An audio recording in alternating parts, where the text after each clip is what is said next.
Welcome to Southern Sudan Diversity. My name is Tito. We deeply admire the resilience of the Ukrainian people and their determination to defend their territory, their sovereignty, and their freedom. And nations of goodwill have rallied together to reject Putin's vision of world chaos, of a world of chaos where tyrants can trample borders and conquer their peaceful neighbors and break the rules of war. And that's what this contact group represents. Together we have made clear that we will support Ukraine's self-defense for the long haul.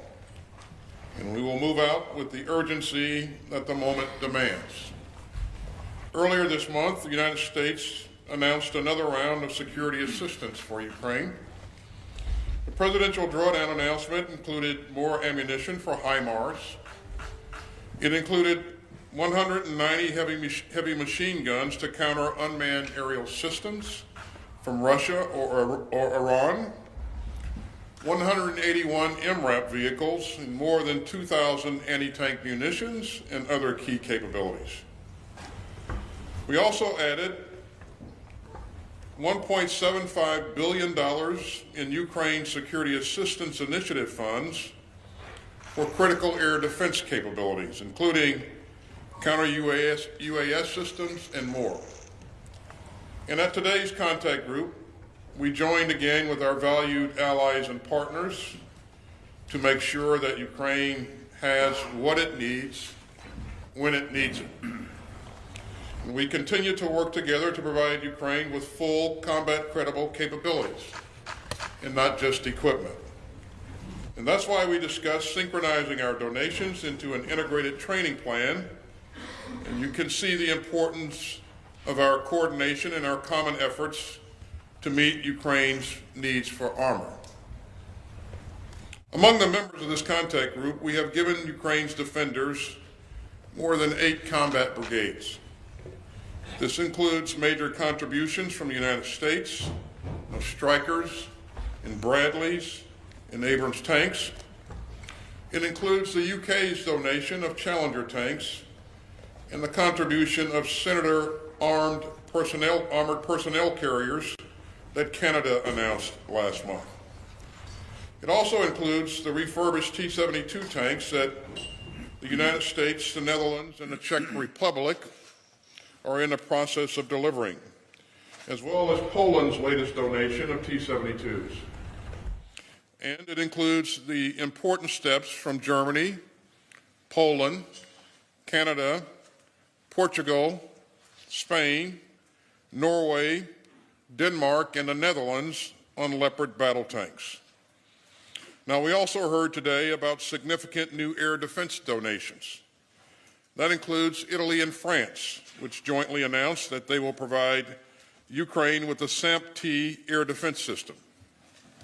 And France also announced that it will work with Australia to ramp up 155 millimeter ammunition production to support Ukraine.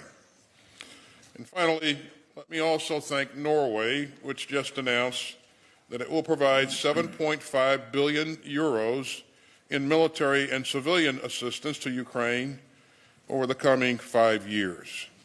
And that's a very significant commitment. Now, all of these capabilities will continue to be important for Ukraine's success on the battlefield. But as I said last month in Ramstein, this isn't about one single capability. It's about delivering all the capabilities that we promised. It's about integrating all of these systems together. And it's about working with the Ukrainians to help them fight for their freedom. Now, we also had an important discussion today on our ongoing work on accountability. It's a priority for me and my contact group colleagues to ensure that our donations continue to be used as intended and that we move proactively to prevent arms proliferation.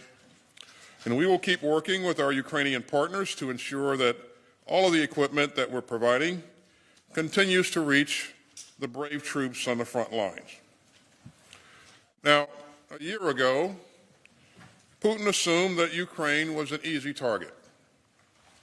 Putin assumed that Kyiv would easily fall. And Putin assumed that the world would stand by. But the Kremlin was wrong on every count. Over the past year, Ukraine's soldiers have fought valiantly for their country. Ukraine's people have shown deep courage in the face of Russian cruelty, and countries of goodwill have rallied to defend an open order of rules and rights.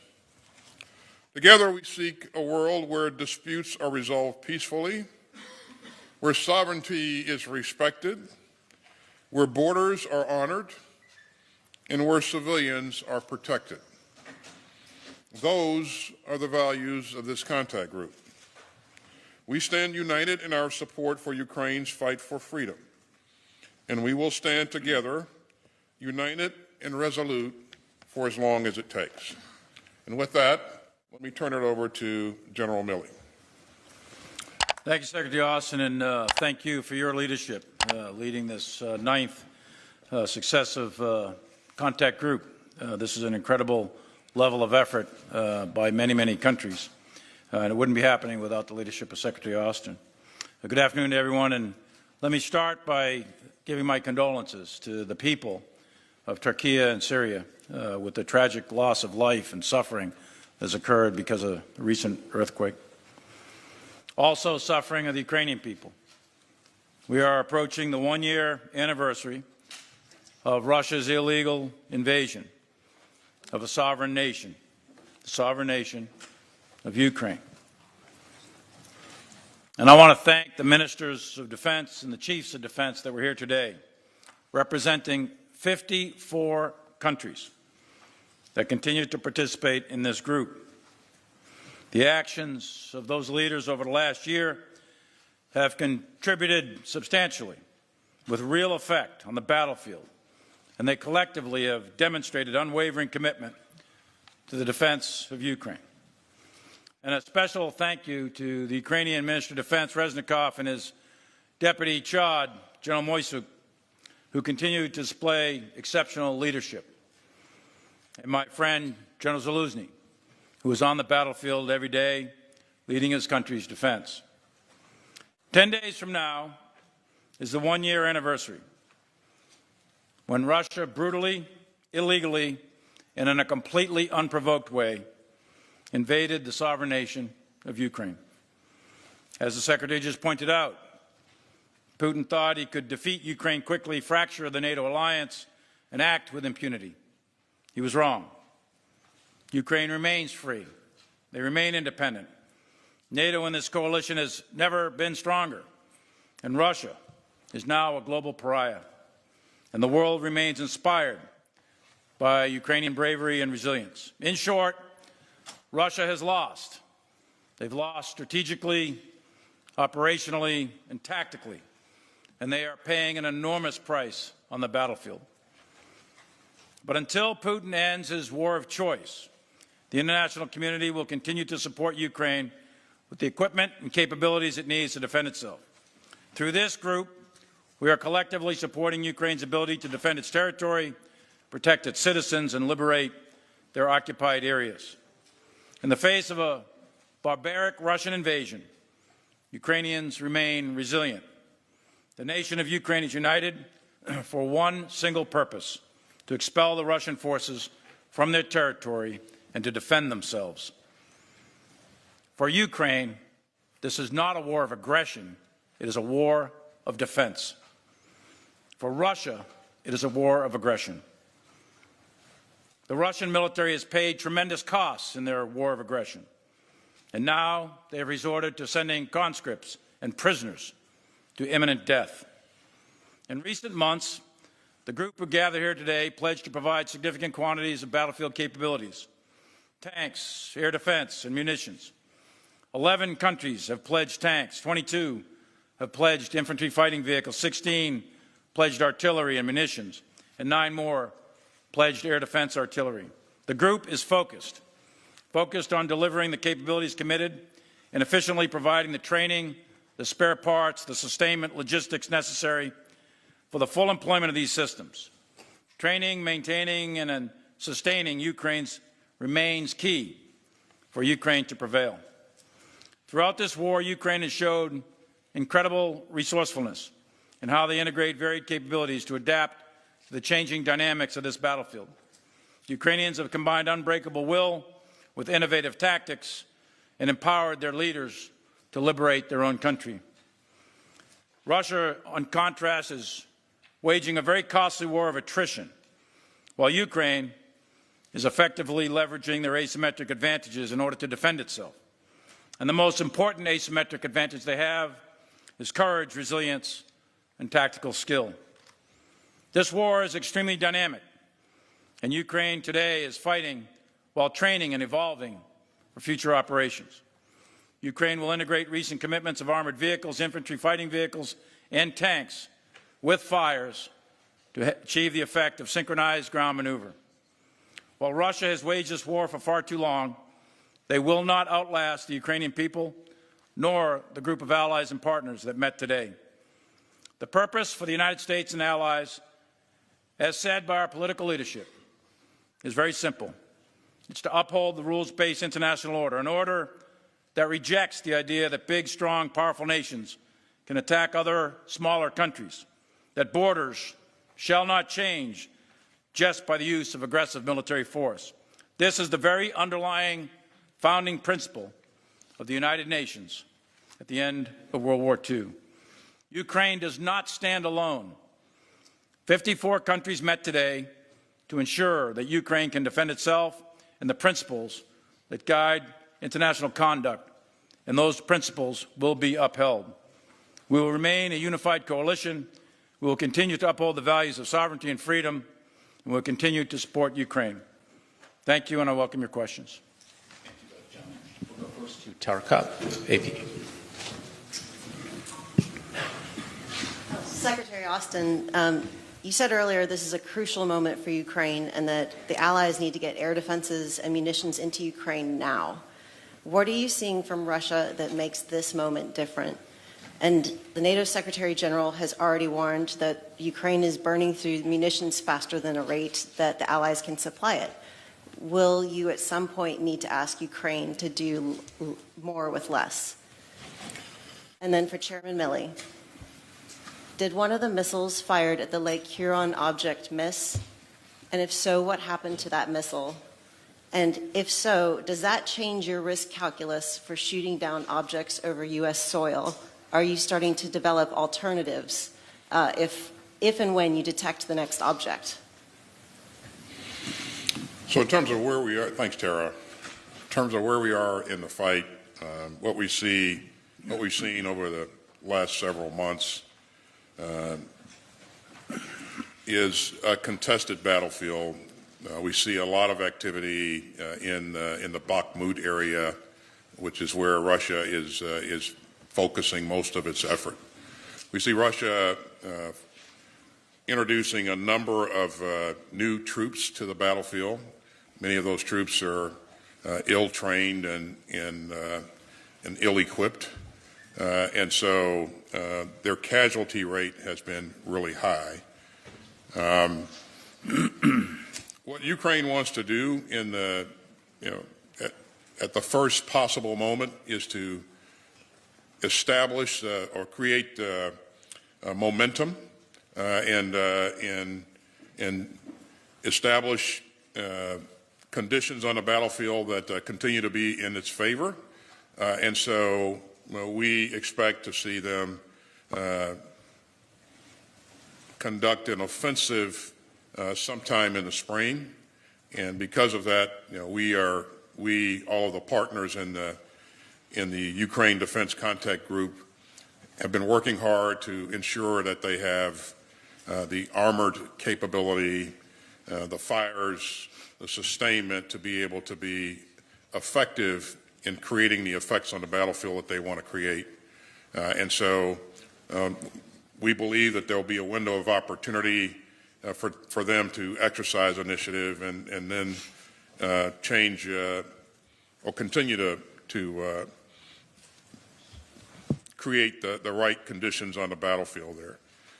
In terms of munitions, this has been a tough fight throughout, and Ukraine has been at this for a year, and so they have used a lot of artillery ammunition. We're going to do everything we can, working with our international partners, to ensure that we get them as much ammunition as quickly as possible, and that we'll do everything we can to sustain our efforts there as well. We are working with the Ukrainian soldiers in various places throughout Europe to emphasize additional training on maneuver, so that as they place more emphasis on maneuver and shaping the battlefield with fires and then maneuvering, there's a good chance that they'll require less artillery munitions, but that's left to be seen.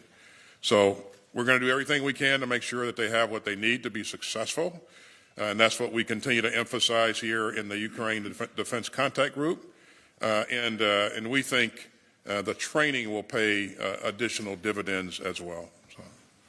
So Tara, on the balloon shot, yes, first shot missed on the fourth balloon. So we're talking about the balloon that was downed over Lake Huron. The first balloon, the Chinese spy balloon that went down over the Atlantic on the South Carolina coast, that shot hit. The second one over Alaska, on the north coast of Alaska, that one hit. The third one that landed in the Yukon, that one hit. On the fourth one over Lake Huron, first shot missed, second shot hit.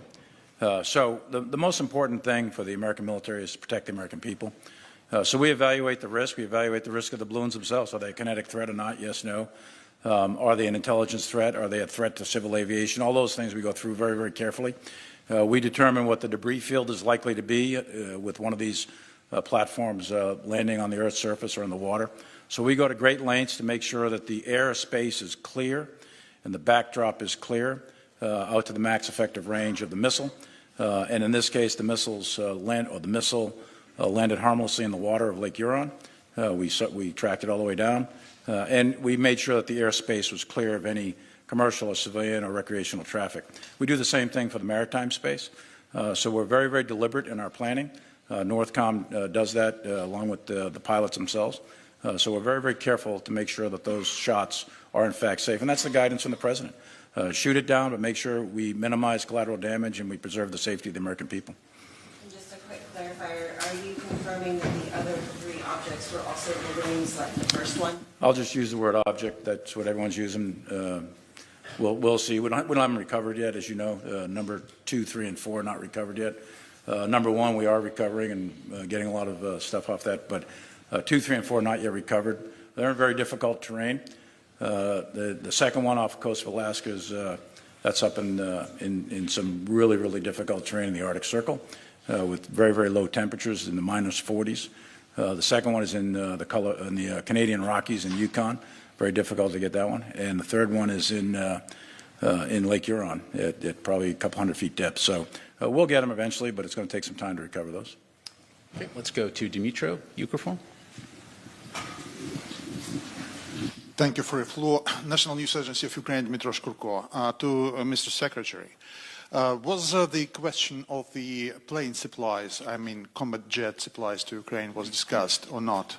And what kind of security circumstances should be created inside Ukraine to deploy a new type of aircrafts of such kind?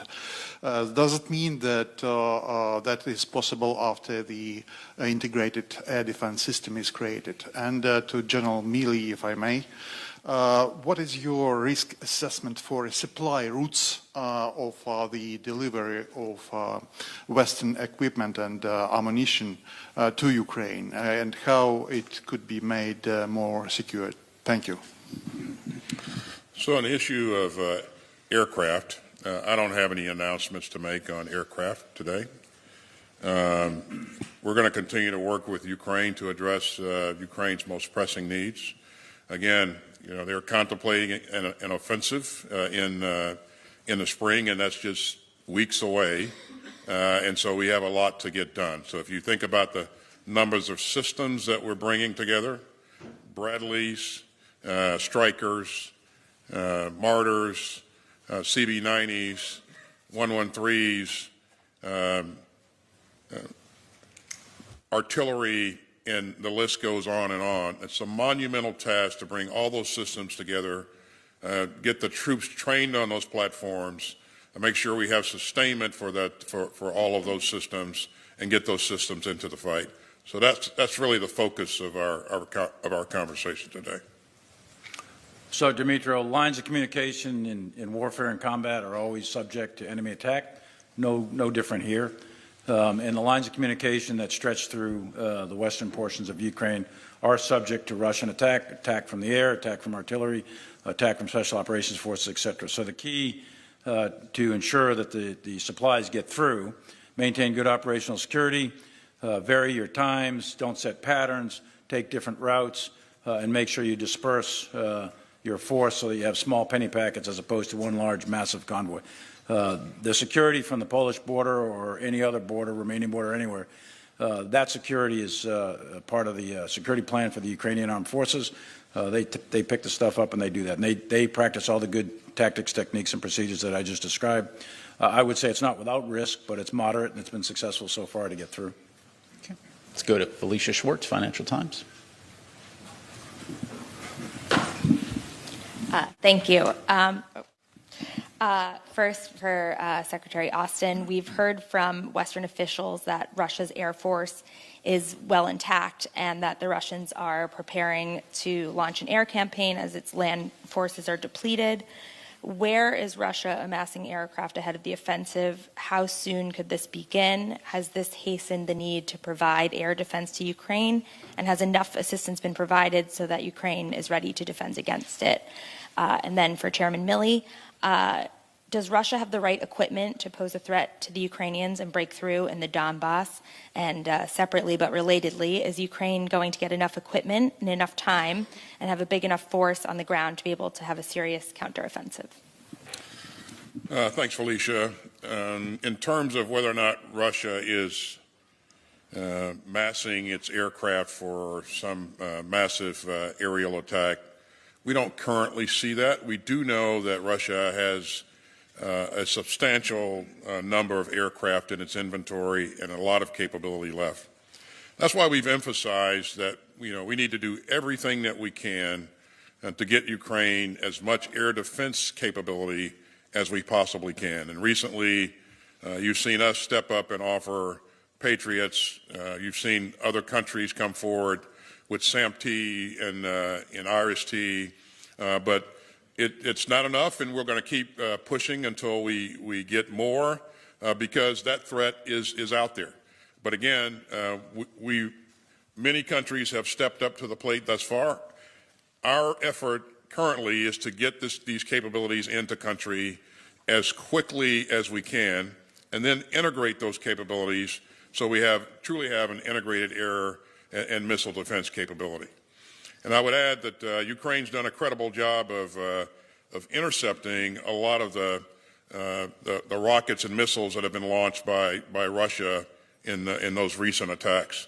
But again, we want to make sure that they have the ability to protect themselves going forward in the event that Russia tries to introduce its air force into this fight.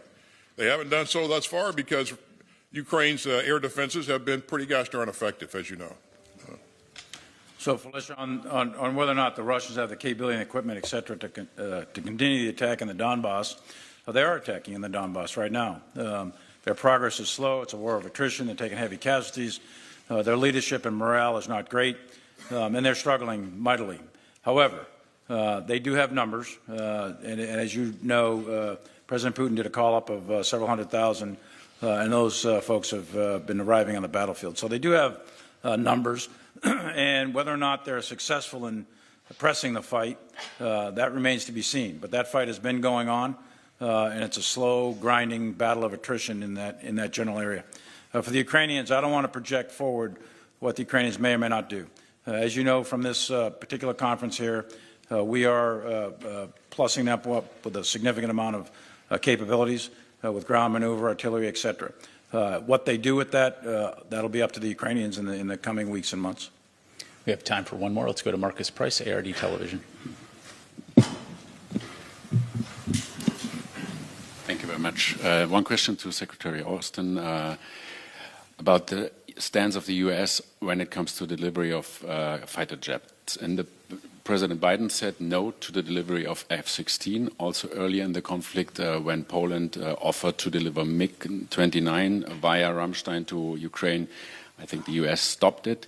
Has this position evolved? Do you encourage countries to do so if they want to, or do you assess the risk is too high? So what is the US position on other countries delivering fighter jets? And to Chairman Milley, the Russian offensive we're seeing, what do you see so far? Is this very serious? Is it different than what we saw in the past? And do you have any intelligence whether we are going to see another attempt of the Russian forces to capture Kiev? Thank you. Thanks, Marcus. For the record, with respect to any kind of aircraft being provided by Poland, the United States never stopped Poland from providing anything. A decision to provide something that's the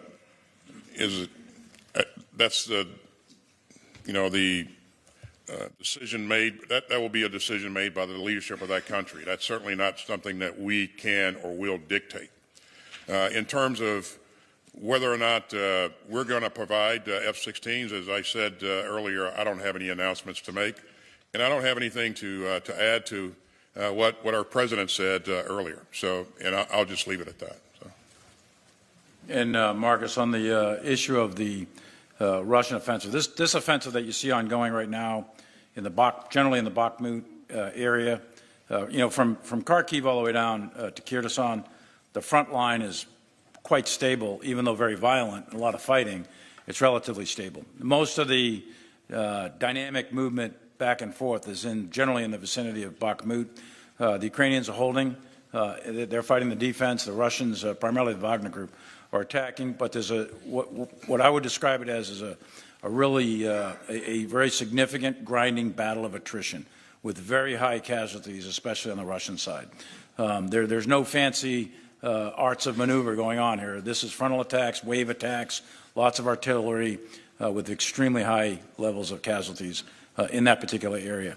And how long that will last is difficult to say, actually. It's been going on for weeks, and I think it'll continue to go on until either the Russians culminate.